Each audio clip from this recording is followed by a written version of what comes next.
इसके पहले वाले वीडियो में हम आपको संसद के बारे में कंप्लीट बता दिए थे और कहे थे कि नेक्स्ट वीडियो में हम लोग लोकसभा और राज्यसभा के बारे में चर्चा करेंगे। तो चलिए हम लोग समझते हैं लोकसभा और राज्यसभा के बारे में। देखिए दोनों को साथ साथ समझते चलिएगा, बड़ा इजी होगा। और याद रखिएगा कि अभी आप लोकसभा और राज्यसभा पढ़ रहे हैं, इसलिए टोटल कंसंट्रेशन लोकसभा और राज्यसभा पे रखना चाहिए। इससे ये नहीं कि अध्यक्ष क्या उपाध्यक्ष क्या इसके बारे में। तो देखिए लोकसभा की चर्चा अनुच्छेद 81 में है और राज्यसभा की चर्चा अनुच्छेद 80 में है। संसद एक घर है, इस घर का एक कमरा लोकसभा, एक कमरा राज्यसभा।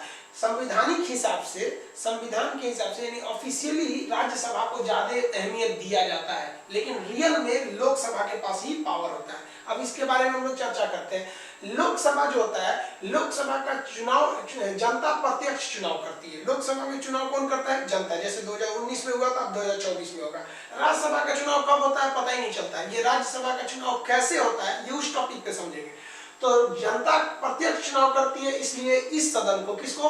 लोकसभा को लोकप्रिय सदन या चर्चित सदन के नाम से जानते हैं। जबकि ठीक इसका उल्टा करेंगे तो राज्यसभा का चुनाव जनता अप्रत्यक्ष करती है, तो कहेगा अप्रत्यक्ष सदन राज्यसभा, प्रत्यक्ष या चर्चित सदन लोकसभा। दूसरी विशेषता देखते हैं हम लोग इसके बारे में। लोकसभा का कार्यकाल 5 वर्षों का होता है, जबकि राज्यसभा का कार्यकाल, राज्यसभा के सदस्यों का कार्यकाल जो होता है वो 6 वर्ष होता है। जबकि अगर कहेगा राज्यसभा का कार्यकाल कितना होता है तो ये अस्थाई होता है। राज्यसभा का कार्यकाल कैसा होता है? इसका कोई कार्यकाल नहीं होता है, ये क्या होता है? अस्थाई होता है। लेकिन अगर कहेगा इसके सदस्य, जो इसके अंदर सदस्य बैठते हैं, उन सदस्यों का कार्यकाल कितना होता है, तो सदस्यों का कार्यकाल कितने वर्ष हो जाएगा? 6 वर्ष हो जाएगा। इसका विघटन हो सकता है। विघटन मतलब क्या होता है कि जो 5 साल कार्यकाल है ना, उस 5 साल से पहले भी हटाया जा सकता है अगर बहुमत खत्म हो गया तो। जैसे अटल बिहारी वाजपेयी की सरकार एक बार गिर गई थी। अगर आप विधानसभा को देखिएगा तो ऐसे मध्य प्रदेश में सरकार गिर गई। यानी अगर आपके पास बहुमत, बहुमत कहने का सेंस है आधे से ज्यादा सीट, 545 की आधे से ज्यादा सीट है तो सरकार में रहिए। अगर बीच सरकार में 5 साल से पहले ही आधे से कम हो गए या 2-4 इस्तीफा दे दिए, 8-10 मर गए, तो आपकी सरकार गिर जाएगी। सरकार के गिर जाने को हम सरकार का विघटन या लोकसभा का विघटन कहते हैं। तो इसे लोकसभा का विघटन या लोकसभा को भंग किया जा सकता है, जिस कारण इसे हम परमानेंट नहीं कहते हैं, अस्थायी कहते हैं। अस्थायी चीजों को हम निम्न कहते हैं। तो विघटन हो जाने के कारण लोकसभा को अस्थायी या निम्न सदन कहते हैं। बस इसी का उल्टा करिए राज्यसभा में, इसका विघटन ही नहीं हो सकता है, इस कारण इसे अस्थायी सदन या उच्च सदन कहते हैं। देखिए अब बहुमत का मतलब क्या होता है? बहुमत मतलब ये नहीं होता बहुमत मतलब पतोमत मतलब मत दो, ऐसा नहीं होता है। बहुमत मतलब होता है आधे से ज्यादा सीट, मेजॉरिटी। तो अगर बहुमत के आधार पर, अगर लोकसभा में 545 सीटें हैं तो उसमें आपका बहुमत है, तो उसी के बहुमत के आधार पर प्रधानमंत्री का चुनाव होता है, उसी के आधार पर प्रधानमंत्री चुना जाता है। जिस कारण इस सदन को हम प्रथम सदन कहते हैं। कहेगा कि संसद का कौन सा सदन प्रथम सदन है? तो लोकसभा। लोकसभा क्यों प्रथम सदन है? क्योंकि इसी में आपको बहुमत चाहिए प्रधानमंत्री बनने के लिए। राज्यसभा में कितना भी बहुमत क्यों ना हो जाए, उसके आधार पर प्रधानमंत्री को नहीं बनाया जा सकता है। देखिए जैसे 2014 में कांग्रेस का राज्यसभा में बहुमत था, तो क्यों नहीं किसी कांग्रेस पार्टी के नेता को प्रधानमंत्री बनाएंगे? नहीं। क्योंकि 2019 में बीजेपी का बहुमत लोकसभा में था, इसलिए बीजेपी ने अपने एक नेता नरेंद्र मोदी को प्रधानमंत्री बना दिया। तो इसे प्रथम सदन, और इसे क्या कहेंगे हम लोग? द्वितीय सदन कहते हैं। ये समझ में आ गया। इसकी आयु जो होती है, अगर आप लोकसभा का चुनाव लड़ना चाहते हैं तो आपकी आयु कम से कम 25 वर्ष होनी चाहिए, जिस कारण इस सदन को युवाओं का सदन कहते हैं। अब आप कहेंगे राज्यसभा का चुनाव, तो राज्यसभा का चुनाव लड़ने के लिए 30 साल आयु होना चाहिए, जिस कारण इसके तुलना में इसे बूढ़ों का सदन कहते हैं। ये नहीं कि 30 साल में कोई बूढ़ा हो गया, कंपैरेटिवली समझिए इसके तुलना में। अब बात करते हैं लोकसभा में 545 लोग हैं, वो हंगामा कर देगा तो कोई ना कोई कंट्रोल करने के लिए एक अधिकारी होना चाहिए कि नहीं? तो लोकसभा का अधिकारी अध्यक्ष और उपाध्यक्ष होता है, स्पीकर और डिप्टी स्पीकर। तो ये लोकसभा का अधिकारी अध्यक्ष और उपाध्यक्ष कर देगा। राज्यसभा का अधिकारी तो सभापति और उपसभापति।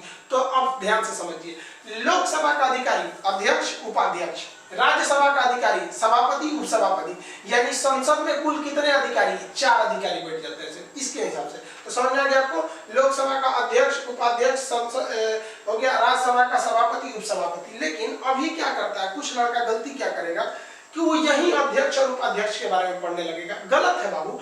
अभी हम लोग अनुच्छेद 80-81 पढ़ रहे हैं, आप अध्यक्ष उपाध्यक्ष की चर्चा 93 में करिएगा ना।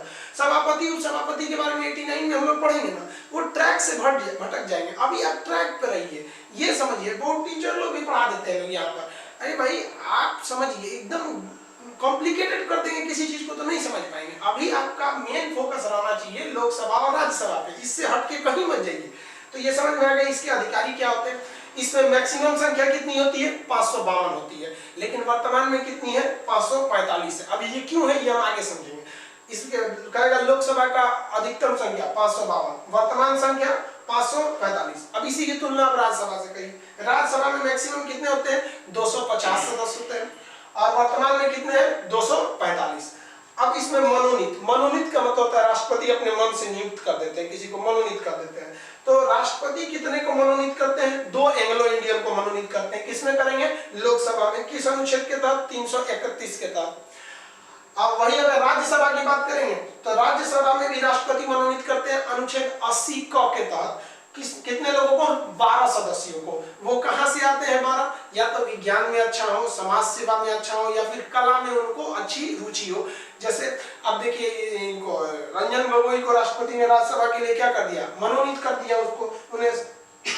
अब देखिए आपसे एक बार क्वेश्चन पूछा था घुमा के, कहा था कि संसद में कितने लोगों को मनोनयन होता है। अब आप बताइए, लोकसभा में तो 2 एंग्लो इंडियन हो जाते हैं और राज्यसभा में 12 सदस्य हो जाते हैं, तो टोटल संसद में 12 और 2 14। तो ध्यान से समझिएगा, वो संसद पूछ रहा है या संसद का कोई सदन पूछ रहा है। समझ में आ गया आप लोगों को। तो ये हो गया। अब बात करते हैं ये मैक्सिमम 545 और वर्तमान में 545 552, इसमें अंतर क्या है, ये क्या चीज है समझिए। देखिए लोकसभा में जो मैक्सिमम सीटों की संख्या है वो 552 हो सकती है। अब ये 552 कैसे हो सकती है, तो इसमें 2 एंग्लो इंडियन को मनोनीत कर दिया जाता है। कौन करते हैं, राष्ट्रपति। यहाँ लिख दिया अनुच्छेद कितने के तहत, 331 के तहत। तो 2 एंग्लो इंडियन को राष्ट्रपति मनोनीत कर देते हैं। और निर्वाचन यानी चुनाव कितने लोग का होता है, 550। चुनाव कितने का होगा, 550 का होता है। अब इस 550 का जो निर्वाचन यानी चुनाव होता है, निर्वाचन का कहने का सेंस क्या चीज होता है, वो चुनाव। इलेक्शन कितने का होता है, तो दो तरह से इलेक्शन होता है। इसमें 2 तरह के, राज्य और केंद्र शासित प्रदेश, यूनियन टेरिटोरी। यूनियन टेरिटोरी, देखिए यूनियन टेरिटोरी के बारे में हम लोग अभी नहीं पढ़ेंगे, हम लोग इसके बारे में चर्चा भाग 8 में करते हैं, संविधान का भाग 8 में। केंद्र सरकार क्या होती है इसके बारे में भाग 5 में, राज्य सरकार क्या होती है भाग 6 में, 7 वाला भाग को तो अभी हटा दिए गए, किसी काम करिए। भाग 8 में यूनियन टेरिटोरी, केंद्र शासित प्रदेश। केंद्र शासित प्रदेश की वर्तमान संख्या 8 है और राज्यों की संख्या 8 है। तो राज्यों से कितने का चुनाव होता है, 530, और केंद्र शासित से 20।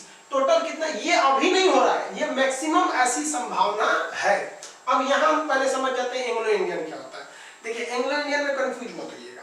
एंग्लो इंडियन किसे कहते हैं, भारत जब गुलाम था तो भारत को समझिए कि हनुमान जी का प्रसादी बना दिया था सब, जिसको मनू नोच के लेके चल जाता था। मसाला यहाँ पुर्तगाली आया, वास्को डिगामा आया, ससुरा हल्ला कर दिया, चल चल चल भारत बहुत अच्छा देश है, अतिथि देवो भव, आओ आओ आओ, सब चल आया सब। Britain, France, Denmark, Swedish, French सब घुस गया सब।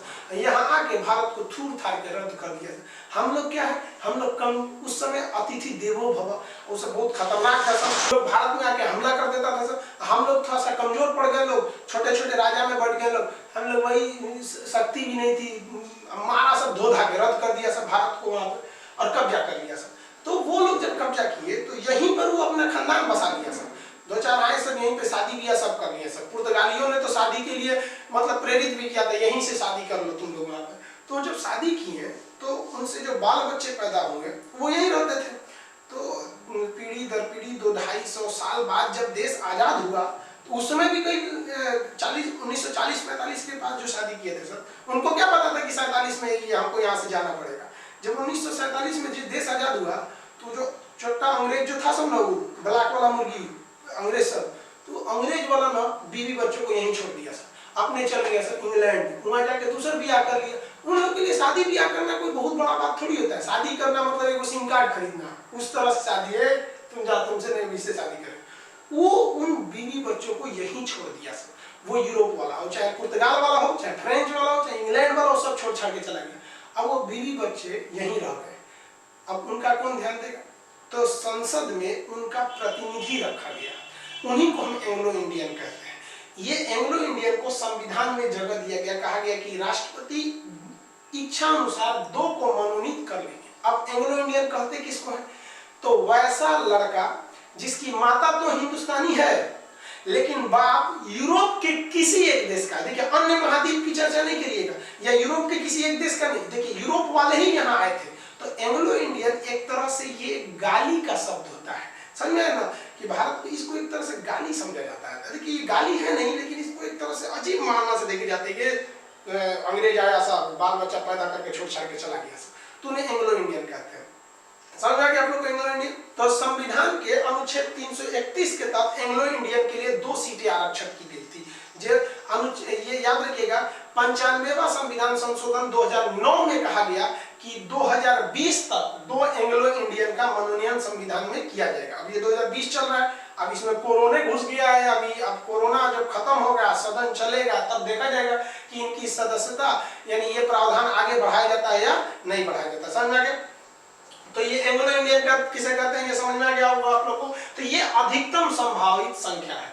अब हम लोग आगे समझते हैं वर्तमान संख्या कितनी है। लोकसभा में वर्तमान में 545 सदस्य का ही निर्वाचन होता है, 5 सदस्य का निर्वाचन नहीं होता। आखिर ऐसा निर्वाचन क्यों नहीं होता है? तो समझिए, पीओके, पाक ऑक्युपाइड कश्मीर, ये जो हम कश्मीर देख रहे हैं, 1948 में ही पाकिस्तान ने इतना कश्मीर को कब्जा कर लिया, हमारे कुल कश्मीर का 30% कब्जा कर लिया। अब संविधान लिखा ये रहा 1948 में, और घुस के कब्जा कर लिया ये 30%। यहाँ पर संविधान बना 1949 में, लागू हुआ 1950 में, उससे पहले हमारा एक और खोपड़ियों में चले गया पाकिस्तान। तो उस कश्मीर को कहते हैं पाक ऑक्युपाइड कश्मीर, पाक अधिकृत कश्मीर। तो भारतीय संविधान वालों ने कहा यह विरोध दिखाने के लिए कि हमारे संसद के अंदर 5 सीटें खाली रहेंगी, और वह 5 सीटें इसलिए खाली रहेंगी कि जब जब कोई ना कोई प्रधानमंत्री इस देश में आए, जब भी कोई संसद में आए, तो वो खाली कुर्सियां देखकर उसके मन में ये भावना आए कि हमारा सपना आज भी अधूरा है।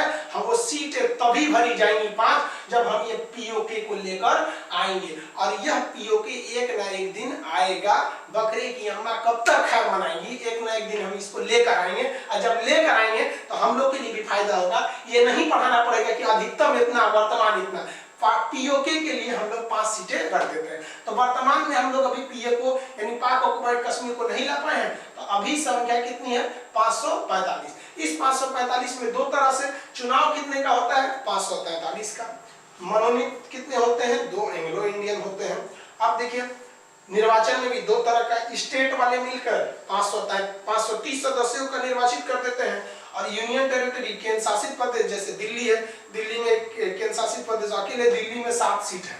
केंद्र शासित प्रदेश दिल्ली में लोकसभा की 7 सीट है। एक अंडमान निकोबार में है, एक लक्षद्वीप में है, एक पांडिचेरी में है, एक आपका दादरा नगर हवेली, सब एक सीट दे दिया गया है उन सबको। तो यूनियन टेरिटरी के लिए 13 और स्टेट के लिए 530। एंग्लो इंडियन का 2 मनोनीत करते हैं, समझ आ गया?